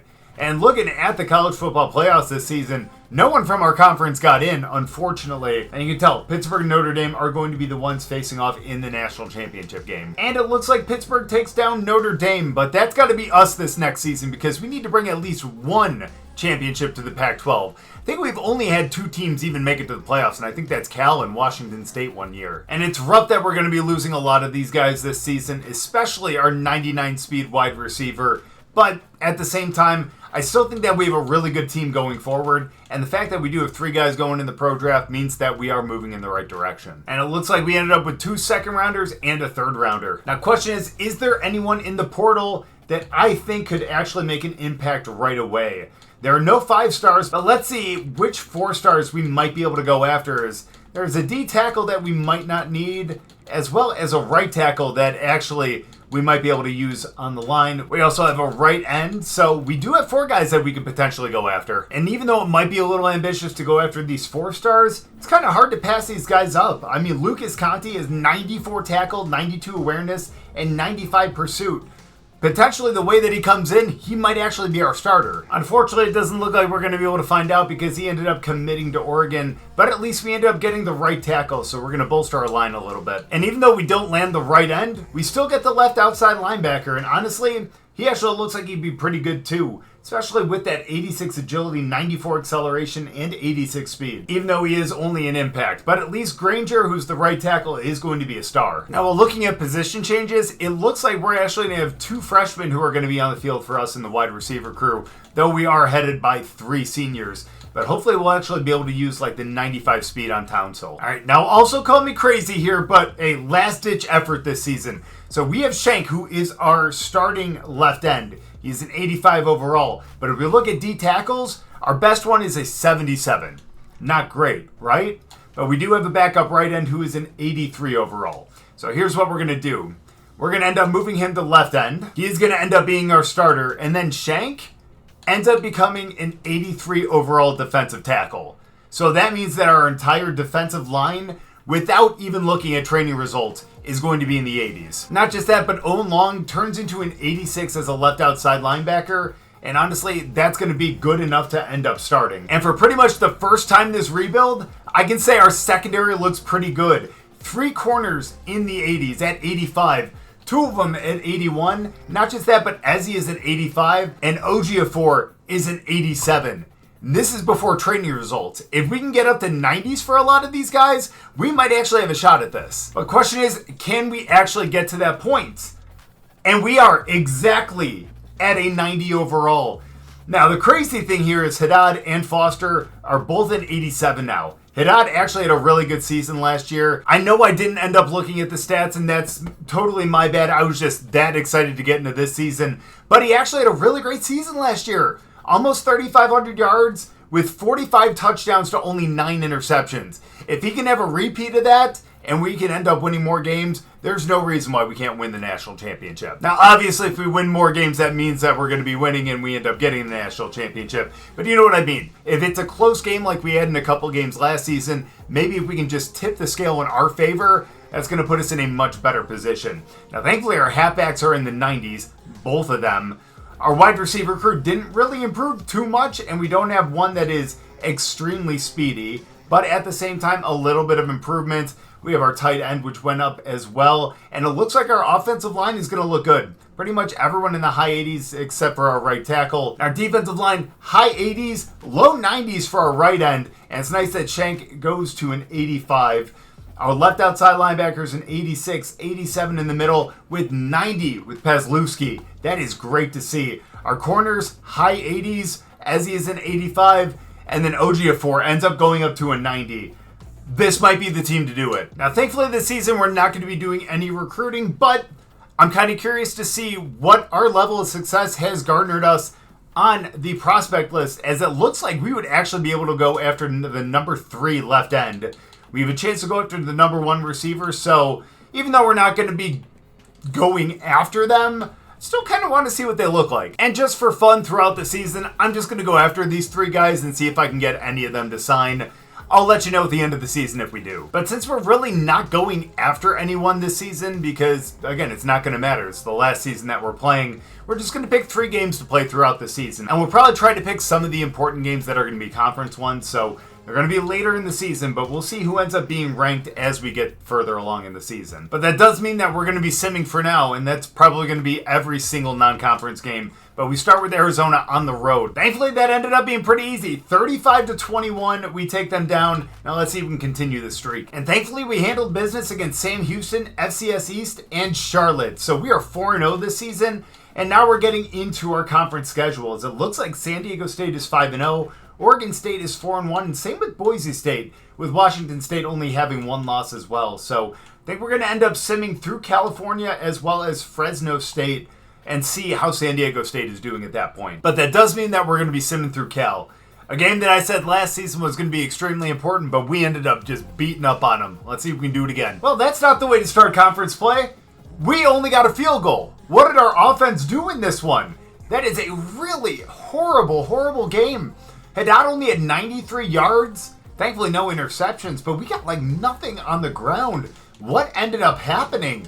Our defense didn't do much. All right, well, with the exception of 6 sacks, but my lord, what happened? It almost makes me want to hop into this Fresno State game, but still going to sim through it, and we'll probably take on the game against San Diego State. Well, let's hope that we're 5-1 when we do. That we are. We end up scoring 28, and we're back on track and back in the top 25. And just to bring closer to the 3 guys that we ended up wanting to sign, we did sign the one, but the other one ended up going to Oklahoma and one to Notre Dame. But now that means that we can really focus on the season, and that means taking down 6-0 San Diego State.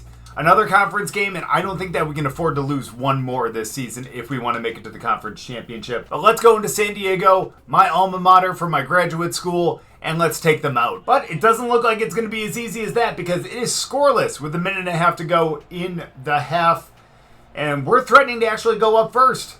So let's see if we can end up getting the score, which we should. Pellerin goes on the drag and finds his way into the end zone for the first score of the game. And as we get into the fourth quarter, still 7-0. That score was the only one of the game, and we need to find a way to stop them here. The good news is they need a touchdown to be able to tie, and a field goal isn't going to do them any good, as I wish we could have stopped them there, but they find a way to fight for the first. It's unfortunate that we're playing pretty timid right now, because we could be playing a lot better. I mean, they put up none already today. Let's see if we can keep it that way. And that is going to be the case. Pazlewski ends up picking that off across the middle, and we got the ball back on the 25. We ended up scoring that on that drive, but they ended up going down and scoring 2 with 30 seconds left.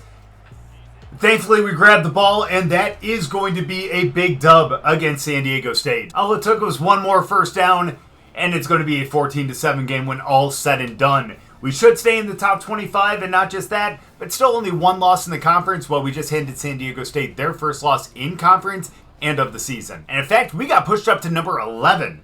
Now, looking at the schedule, it looks like we're going to be simming Utah State and the Battle of the Bronze Boot yet again, but we're going to be taking on number 16, Oregon State, and more than likely this final game against Boise State. I really think everything else is a winnable game, and speaking of winnable games, we ended up winning 14-8. Our offense is not as high-powered as it was last season because we lost some of our better receivers, but still enough to be able to win.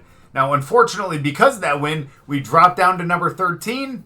Don't quite understand it, but we're still going to probably be taking on Oregon State and Boise State. So that means that we will be sitting this game against Wyoming, but we've taken them down pretty much every other game in the last couple seasons. Why can't it be this one too? And as always seems to be the case, Jack Moran ends up with 3 sacks and 4 tackles in the last game. I want to see his stats. I mean, they still ended up allowing 36 points, but damn, 42-36. Glad the offense woke up. And Jack actually already has 11 and a half sacks this season. And if we look at his last season too, I think he's the one that had 20 sacks.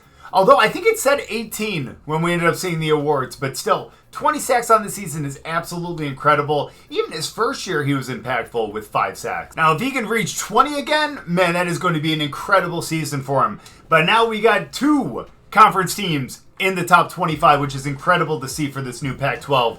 But thankfully for us, we have the overall advantage, and we are a little bit higher in the top 25. So let's go out there on the road to Oregon State and prove why we're the better team. And thankfully we're doing that right now as we're up 9-0 after a safety and a touchdown. And we have a chance to go up right here as thankfully we get it to the tight end and we got a 2-score lead. And things are not getting any better for them as on 4th and 2, with 6 minutes left in the 4th at the beginning of the quarter, we end up stopping them and what? We do still get the ball back. Oh my gosh. I'm sorry. I totally thought that we stopped them. I'm glad that we actually did anyways, but took a little more than I was expecting, as thankfully we get the first on that. This could be our chance to put this game away. We just need to be careful with the ball as we end up hitting that for a first down again. And even though we could sit here and waste time, I really want to prove to the committee why we should be in the top 10. So let's do this right here as we end up getting McCardle. Good news is we're just getting closer. So as long as we're able to get through like that, and we'll be able to actually waste time and be able to score. But let's go. We can't be...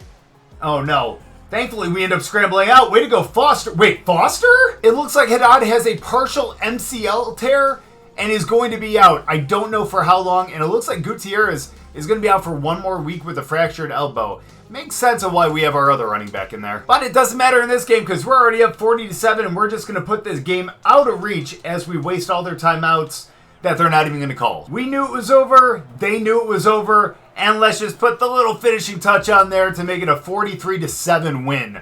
Although it's rough that we lost our starting quarterback. But if there's any way to take the sting out of the fact that we lost our starting quarterback for the next 8 weeks, it's the fact that we just rolled the top 25 team, and that always feels good. Besides, the positive thing is Foster and Haddad are both the same overall, and if I'm not mistaken, Foster is the one with less skill caps. And that definitely looks like the case. He needs a little more throw power and all that, but at the same time, he's going to be a really great replacement here, and hopefully he can still lead us to the playoffs. And that's rough because Haddad was actually having a good season. 2,300 yards, 28 touchdowns, only 5 interceptions, having almost a repeat of last season, but now we're going to have to go with Foster, and let's hope he can build on that 28 yards. Now, we do have 2 more conference games left, and we are in the lead by 1 game. Same position we were in last season. Let's just not blow it. But I also want to show you guys, we have 3 teams out of the 8 in our conference that are in the top 25. The new Pac-12 might actually be good in the future. But our main goal is getting Colorado State a championship. Now we have to take on Washington State.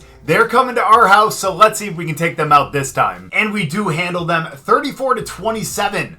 Now we take on Boise State. We win this one, we go to the conference championship, and we also more than likely punch our ticket to the playoffs. So let's go out there. Let's beat on Boise State. We are on the road, unfortunately, so we're going to be playing on the blue field, but I have a lot of faith in this 7th ranked team. 90 overall to 85. We know they're going to be pretty difficult, but we had a pretty easy time last year when they were around the same overall. Let's go out there and let's beat them down. The good news is we have a chance to strike first with 2 minutes in the first. Let's see if we can hit him on the corner route as he is going to be open, but we overthrow him. That's all right. We're just getting those road jitters out. We're still going to find a way to get into the end zone as we hit him across the middle, and Avant gets in for the touchdown. Thankfully, this would keep up well into the end of the second quarter. We have a chance to go up by 3 possessions here if we could just get the ball out. That's right. I think we have an open receiver out here as we just lofted out there, and he lets it go through his hands. And now I see why we had those couple games where we didn't really score much. These receivers do not want to get in the end zone or catch the ball, but thankfully our running back does. So getting into the fourth, on 4th and 1, they need to pick this up. We're up 28-3, and we're just having an easy time here as we tried to play the ball and we just couldn't get to it. They would end up scoring, and now we're facing a 3rd and 5. They are not out of this game, but obviously we want them to stay in it. And it looks like this team just doesn't want to win this game. Honestly, I don't understand it. As thankfully Davis picks that up, and hopefully this is when we start to ice it. And thankfully we did. We win 28-17. Thankfully that should punch our ticket to the playoffs, and that will do it to the conference championship as well. Question is, who are we going to be playing? And it looks like we got a rematch of earlier in the season. We took them down pretty handily, and hopefully we can do it again. San Diego State against Colorado State. Now, they are no longer ranked, but they were still 9-3 this season, which is pretty damn good, especially for an 80 overall team. But let's go out there and show why we're going to be in the playoffs and not them. Thankfully, we are starting this game up, and with about half of the second quarter left, we need to convert this 3rd and 6, as I think we might have them deep. That may be a touchdown, and Bell gets it to put us up by 2 scores. And you might actually be able to make it 3 as we're pressuring them again here in the red zone. And thankfully we get that across the way. That could have been picked. But the important thing is, it wasn't. And now we have a chance to go up right here as we get our drag route, but he was covered pretty well. But they can't do that twice in a row, as we will definitely get in the end zone on this one. Thank you, Bell. And thankfully it seems like those 3 scores were all we needed. We're up by 3 still, 24-3. Let's see if we can end up stopping him here on 4th down. As he went across the middle, why weren't you there to get it? Realistically, in the grand scheme of things, it doesn't matter, because with 9 seconds left, even if they score, there's absolutely no way that they're going to end up being able to end up tying it. The crazy thing is Danny O'Neal was actually a Heisman candidate, and they didn't get in the end zone. Only 3 for them. We scored 24, and say hello to the Pac-12 champions. And that is great to see again. Thank you very much. But we do have our eyes set on a bigger prize, and that is a national championship. However, I do want to look at the season stats before we actually get into that, as it is really unfortunate that Haddad ended up getting injured. He was having a good season, but Foster coming in and really making a big impact. 779 in his couple games, 6 touchdowns, and only 1 interception.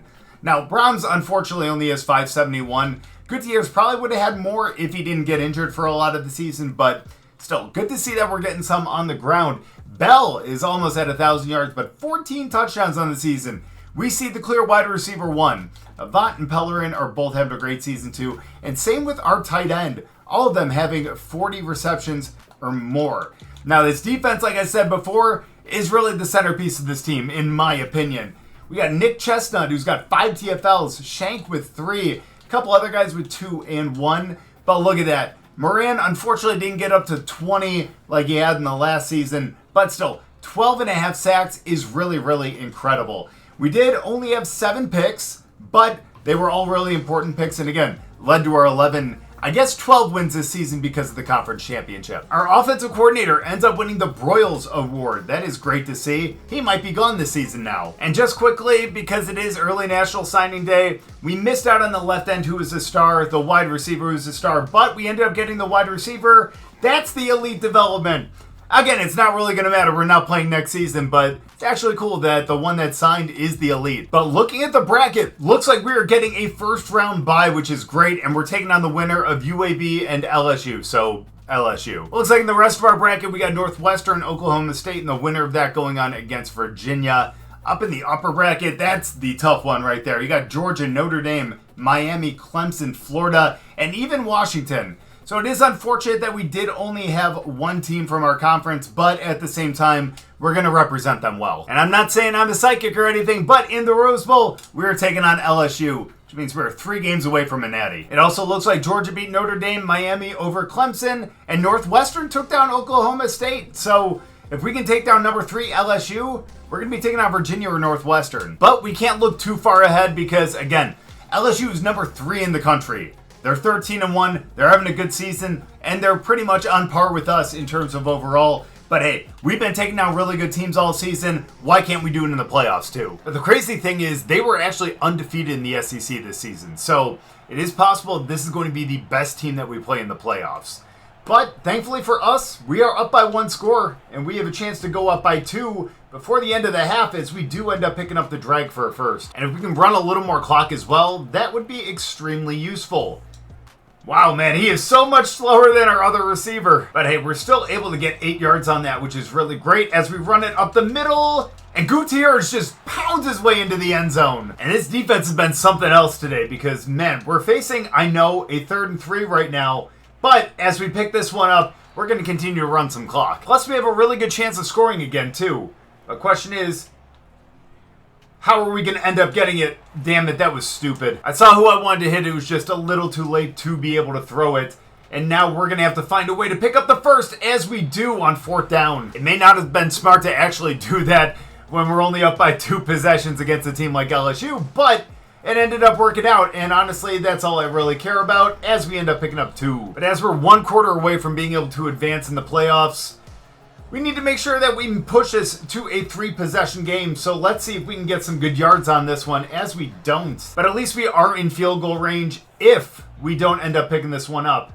But that is going to be a big if as we get it out there, and we turn upfield for a 1st down. I thought he was going to be stopped, but thankfully he had the speed to get around the edge, and now we have a chance to make it a 21-0 game as we're short. And I think you guys are seeing the same thing that I'm seeing.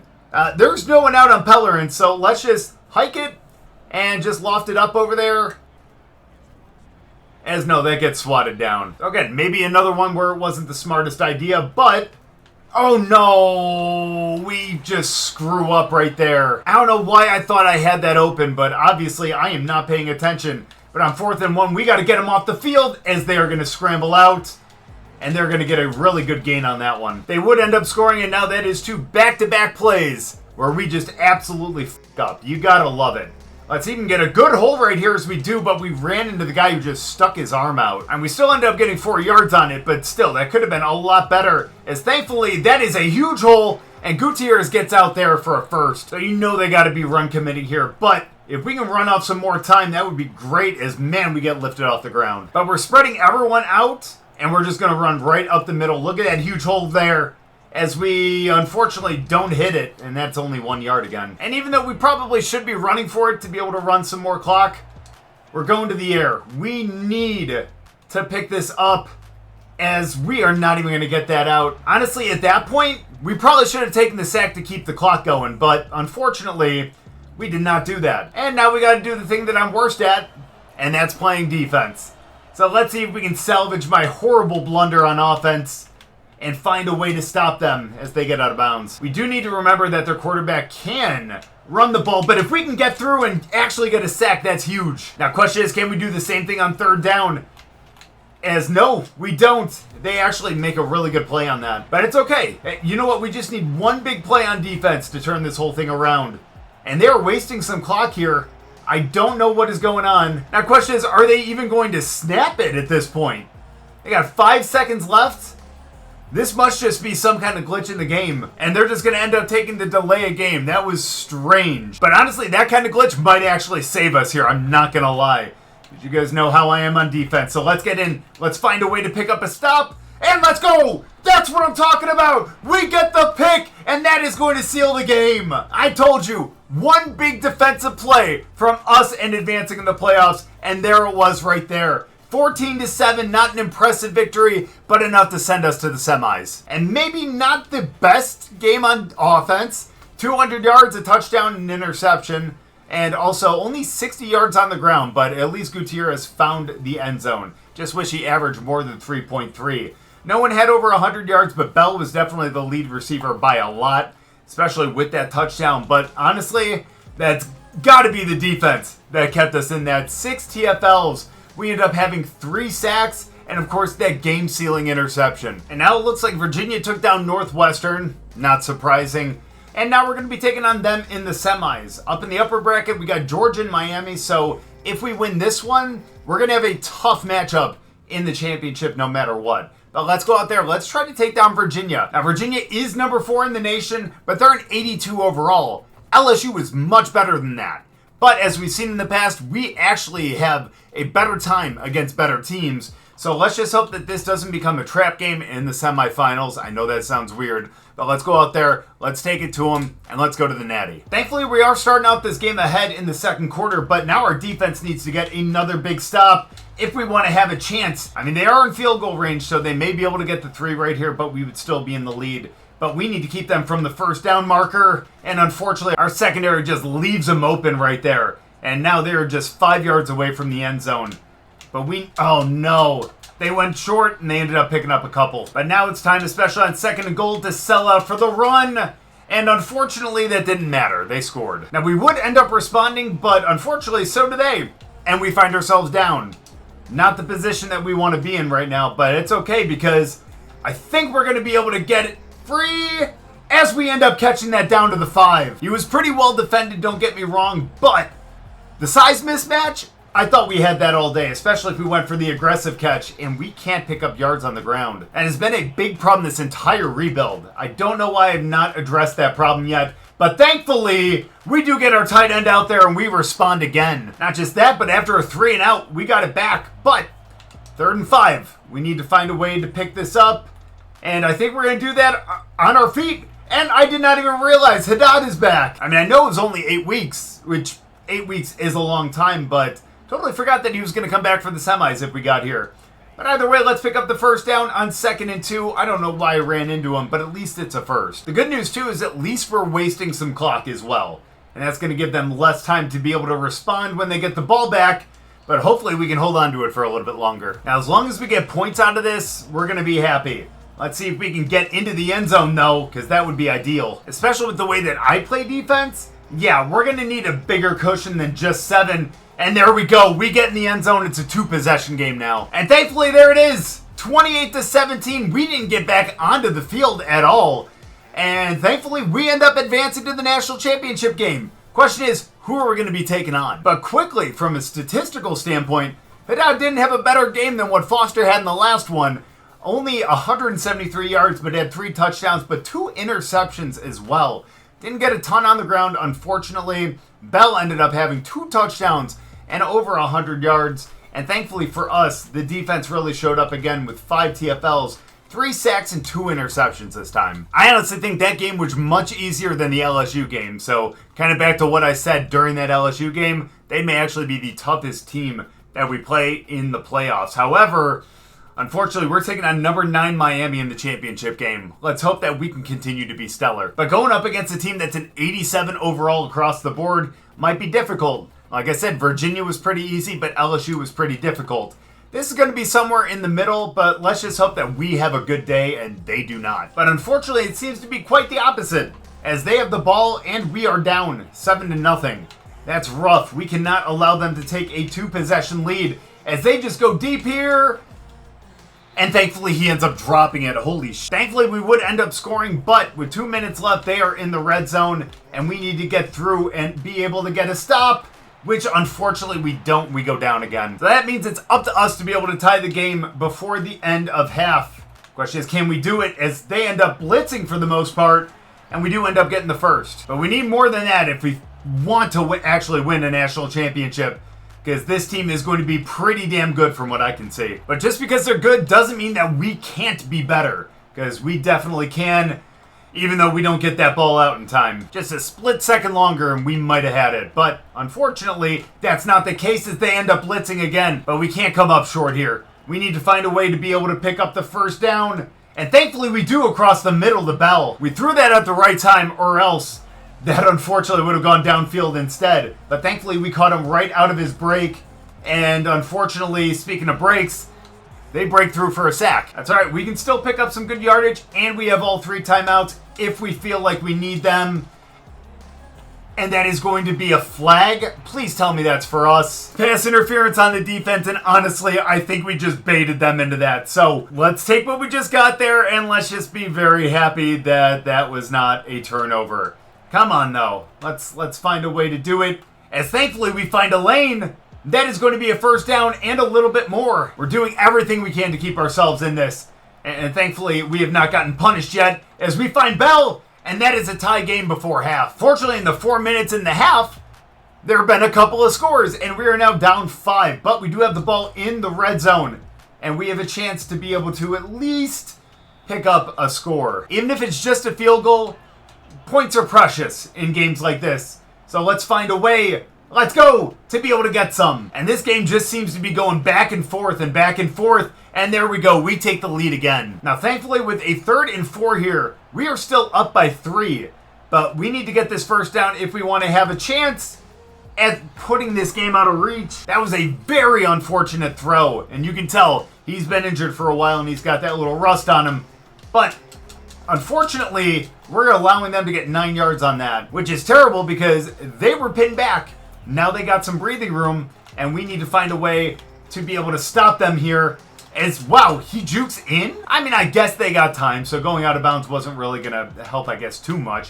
But at the same time, still surprising. They're going to be able to get at least one more play before the 2-minute warning.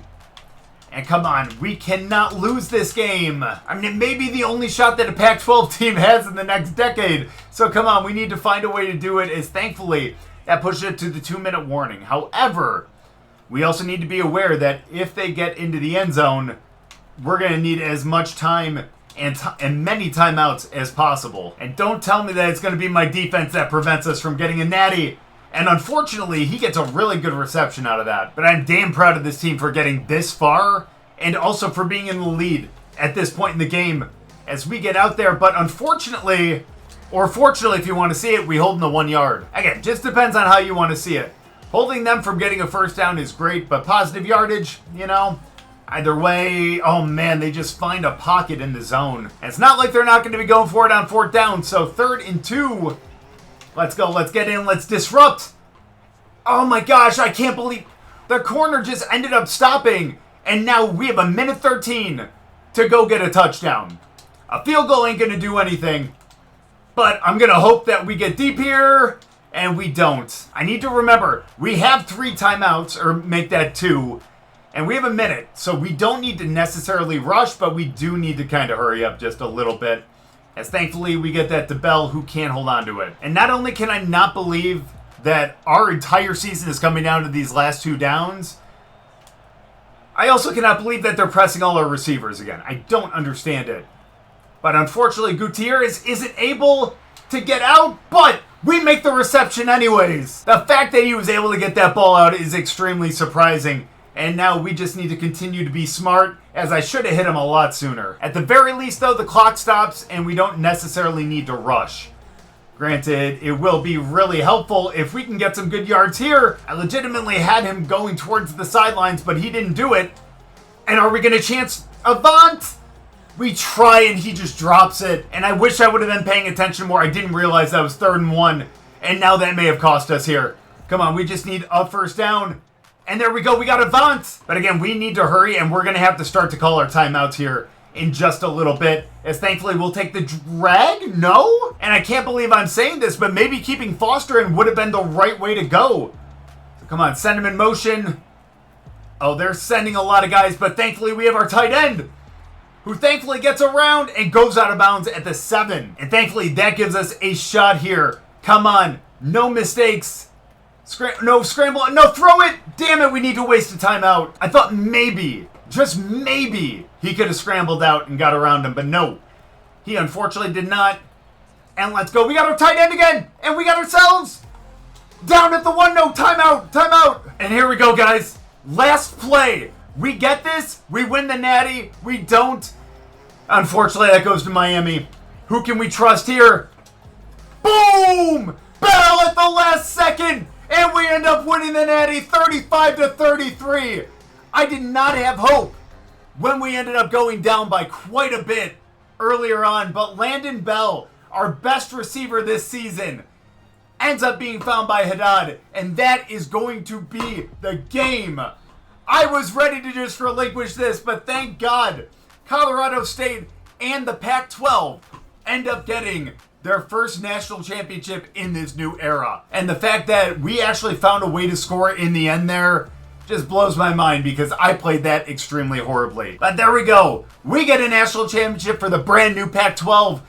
Might be the only one that we end up having for a while. And I'm super proud of the way this Colorado State team played. Especially Landon Bell with those 4 touchdowns in that game. he was definitely the difference maker. Now, you guys can sit there and tell me that without Sim, we would not have won that national championship. And honestly, I could sit here and probably agree with you, but it doesn't matter, baby. National champions for Colorado State. So let's advance to the next week.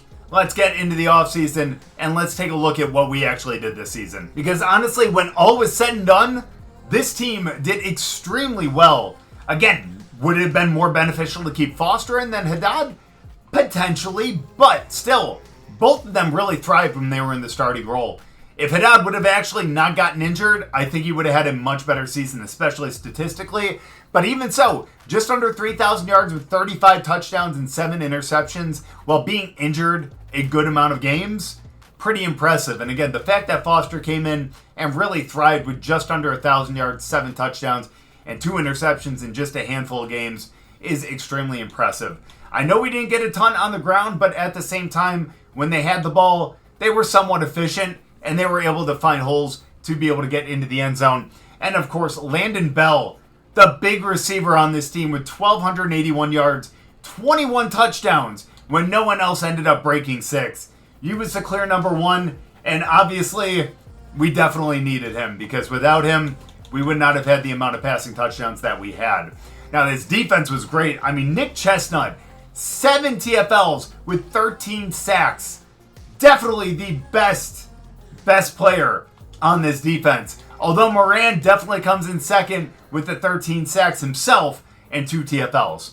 We had 2 guys with double-digit sacks, exactly 13, and then a lot of other guys with multiple sacks as well. And then, of course, Davis was the one with 3 interceptions. And then we had 7 other guys with 1. We had 10 on the season, and a lot of them came in very clutch situations. So, honestly, this is one of our more successful rebuilds. Because the only season that we had where we didn't go to a bowl game and we didn't have a winning season was season number 2. For the most part, 8-5, 9-5, 9-4. We improved each of those years up to the 15-1 season where we ended up winning the Pac-12 as well as the national championship. What a great series, what a great team, and what could potentially be a really great conference in the future.